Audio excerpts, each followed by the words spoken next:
I'm David Turner. This is Turner Bikes, turnerbikes.com, and of course the Turner Bikes forum on MTBR. The DHR, no major changes. You know, we did a lot of work on this thing a couple years ago, and all we did was change the color this year. Same 210 millimeters of travel. It has two shock options, either the Kashima coated DHX RC4, or we do the RC2 with no Kashima. We can get it in raw. When you combine it with those two, the price is considerably lower. The most expensive finish that we offer is the anodized, and then of course this is laser etched, so it never changes. We are changing the color for 2013, adding the orange. We do still have green, black of course, and then raw. So 63 head angle. It was advanced. I noticed now that some of the other so-called downhill producers are moving their geometry closer to this one, lowering their bottom brackets and shortening up the head tubes. That's what it should have been. They all should have been, but we were there. The thing is ripping still. People that ride it, for example, out at dirt demo on Monday and Tuesday, we had a few of them out there, and everybody came back and said I could have gone faster every single run. I never knew when the thing would end up, giving up, so to speak. It was always the rider that gave up by pulling these levers here. So this one, we got it outfitted, and we'll be offering it as a complete bike with the Saint, the new Saint kit. Obviously heavily R&D'd by some of the best guys in the world, PD, Gwyn, etc. Stuff works really nice. Good ergonomics on the brakes, chill rotors, all good stuff.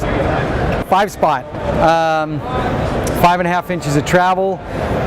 Last year we put the ISCG tab on it, standard 142 by 12 rear axle, kicked out the head angle a little bit, oversized for the tapered steer tube forks. It's got cable routing for the dropper posts, those that still have the exposed line up here. Didn't really need to change it. I mean, this is where the market's at right now. Nobody's doing anything better than this. The bike is solid. We've had some requests for a little bit more oil capacity for the harder riders and longer downhill runs. So we offer the DHX Air or the Monarch Plus, in addition to the inline shocks like the Monarch or the CTD shock from Fox, both with and without Kashima coating. One of the options that we're offering is the bigger fork on it for the enduro crowd.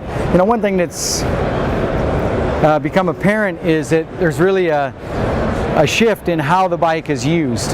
There's the guys that ride it more cross country, they don't use the ISCG tabs, but because we place the ISCG tabs in a couple of millimeters, that way if you drop the chain, it doesn't bind. Some manufacturers are putting the chain guide mount right on the face, and that ends up being a really bad bind if you do drop your chain without the guide. And so for the trail rider, inline shock, no chain guide, standard, tapered steer tube fork and an external bearing headset with like a 150 fork. But for those that want, the extra rigidity of the bigger fork, you can put that on there. You can use an internal or an external headset. It does affect the geometry about a half a degree. So this one, it's a 160/36. You can also run a 34 on it. If you run the external lower race, you can run the tapered steer tube, and then of course you have a slacker head angle by half a degree. You can run down to about 66.5. Actually with the 36 160, you can run down to 66 degrees flat and still have under a 14-inch bottom bracket. The 26-inch wheel bike, I know there's so much going on this year with the 27.5 wheels. Certainly we've gotten a lot of response to our burner, but we've also heard from many people that they are not interested in the bigger wheels. They don't want the bikes to be more stable. They want the you know, the razor sharp handling, the quicker line changing, etc. of a 26-inch wheel. So we really see that the 26-inch wheel has a lot of fans and a lot of future in the enduro slash more aggressive riding, quicker edge-to-edge crowd. They not only can ride it, they want to ride it. So anyway, dropper posts. This obviously has way too long of a stem for this class of bike, but the options there. And of course, all you gotta do is ask, and we can get you a shorter stem. Interbikes.com, right? All right. Now, last year, like the 5-spot, the Sultan got the tapered steer tube compatible head tube, slacker angle, ISCG tabs for the guys wanting to run 1 or 2 ring setups, the through axle, 142x12, no threads in the frame, across the line. Everything we do here, if you were to hit this thing terribly, terribly hard, there would be no damage to the rear trunk. Well, I guess there could be if you hit it really hard, but you know, if you really shredded this derailleur hanger, the axle threads into it, and the chainring bolt allows you to replace everything. So no big cost in replacing the rear end. ISCG inset, so if the chain does drop, it doesn't jam up in there. Chains are getting more and more expensive, and I personally, on a prototype of this bike over a year ago, dropped a chain, jammed it between the ISCG tab, and basically twisted a few links. So as all of our bikes though had for almost 20 years now, you know, grease fittings on the pivots. That way, if you live in a wet climate, you can keep flushing out the water and the grit. The Sultan, 29-inch wheels. It's the quote-unquote trail bike, all mountain bike, whatever. I think all mountain's getting a little overused, but it's I think it kind of nails what this bike is. You know, you can climb on it all day. It's about the same weight as some of the other competitors' 100mm bikes, you know, in alloy, but has 5 inches of rear wheel travel. Last year, you know, we did slacken out the head angle a little bit, being more rough trail capable. You can put a 120 to a 140 fork on it. You know, 120 will give you a little bit more you know, quick handling for guys that live in tighter woods, do a lot more climbing in tight conditions. Obviously a little more open terrain. You can run the 140 fork. RockShox now has up to a 140. Of course, Fox does in the 34 140, and you can even get that in a Talus. You know, with the advent of the 27.5 wheel, there's a lot of confusion among some riders as to what's the right bike for them, and you know, I'm really kind of tired of hearing about it. It's like I can't answer that. It's actually a stupid question. It's like, if you like punk, listen to punk. If you like apples, eat apples. I mean, I can't tell you what music to listen to, what fruit to eat. Just do what you want to do. Some guys will never ride anything smaller than a 29. They really like the bigger wheel, and there's no sense in even talking to them about, you know, why so many people are liking a 26 or a 27.5. You know who you are. If you like 29, the Sultan is an awesome trail bike for that. It rolls over stuff like a 27.5 and a 26 never will be able to. It holds its line in rocks, especially loose rocks. You know, 29s are amazing, especially when you get into this travel class. It is it rips. You know, you get out, like out here in the desert, you know, you get like kind of a sand washy environment, loose gravel mixed in with rocks the size of, you know, hard balls up to, you know, I don't know, softballs and stuff. And the 29er, it doesn't even acknowledge those kind of obstacles. Sultan, solid bike, you know, and it's been that way, and I don't see the 27.5 affecting it at all. There's a certain type of rider that knows what they want, and this happens to fit a lot of those guys' bill. This bike's actually in production. We just started production, and we've actually had the early production bikes were in the demo fleet.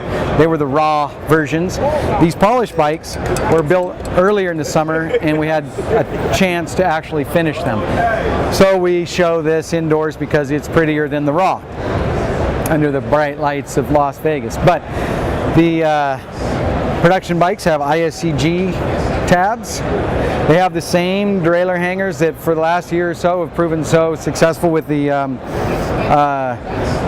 5-spot and the Sultan. The chainstay length is optimized for awesome tire clearance. This is a kind of an average size tire here, the Continental X King, but as you can see from the tire clearance, it'll easily fit the big tires from Schwalbe and Pacenti that are going to be over 700 and, well, they're claiming 713 millimeters in diameter. So this will fit with mud clearance. The bottom bracket is about, it depends on tire diameter, but it'll be roughly 13 inches, which is a little bit lower than we've been running in the past, but we've been playing, I personally have been riding the 650 wheels on various versions of this bike based on either 5-spot Sultans or prototype burners since last winter. And we've done bottom bracket heights all over the place. And one of the things that's allowed us to nip a little bit out of the bottom bracket is the DW link. The DW link allows a little lower bottom bracket, just as we learned in the DHR a couple of years ago in development. So you can run a lower bottom bracket, and the link stabilizing the bobbing based on your pedaling. So basically it neutralizes some of that. So you can run a little bottom bracket, and like it's dynamically, the bottom bracket is more stable than a lot of other designs on the market. Head angle on this bike is 67 degrees for production. We tried it slacker. That's not just me, myself, and I. That's me, my test guys. Some of the guys work for me. Some of the guys are locals. We ride everything from, average angles to Laguna Beach. Really, really steep stuff. Kind of a range of rider skill levels. Top tube length got a little longer than what we've been doing in the past for any given size. And please don't get freaked out, guys. Buy the size we suggest. Don't think too hard about the top tube getting longer. The reason it got longer was because, like in 2004 when I made the RFX with a longer top tube, it was because of the shorter stems. Shorter stems are nice. They work with wider bars. In fact, it works, it's almost a necessary combination. Wide bars, short stems. Well, with the stems getting so much shorter, now people are sitting more and more upright, and the effectiveness of weighting the front wheel is just starting to diminish, especially with the angles you guys are wanting to ride faster on steeper terrain. One comment that we've heard over and over again, starting on Monday at the outdoor demo, and also in testing over the last several months, is that it doesn't feel much different than the 5-spot, for example, a 26-inch wheel bike. And a lot of people's perceptions come with the acceleration of the bike. How does it pedal? And in that case, they're correct.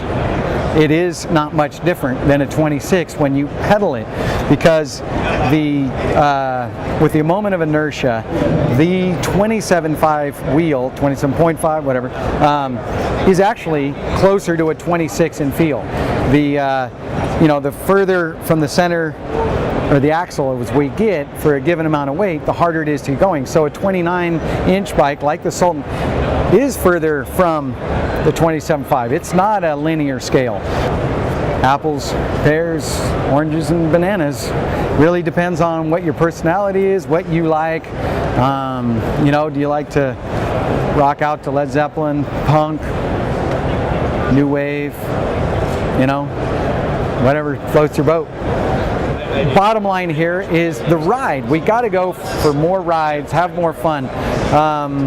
Yeah, families are important, work is important, but we're as mountain bikers, we need to ride, and we need to pick a tool that makes it fun for us to go for a ride. And when we get back, we got to feel good about that, because it's healthy, it gets us jacked up and adrenaline flowing and all this good stuff. That's why we ride. So let's not lose track of what this is all about, to go for a bike ride and have some fun in the dirt and pick the right tool, and you'll have more fun. And of course, Turner bikes are the best at having fun with.